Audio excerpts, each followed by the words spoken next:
In this video, you can see one of the main and historical gardens of Neyshabur city. In the northern part of the garden, there are columns of the National Garden. Neyshabor National Garden is registered among the national monuments of Iran.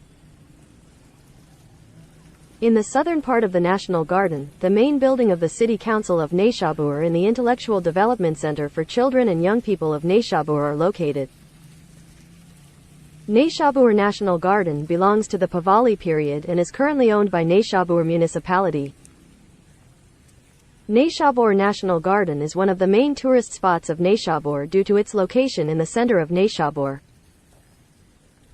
Another well-known garden is located in the northern part of the National Garden. The name of this garden is Amin Islamic.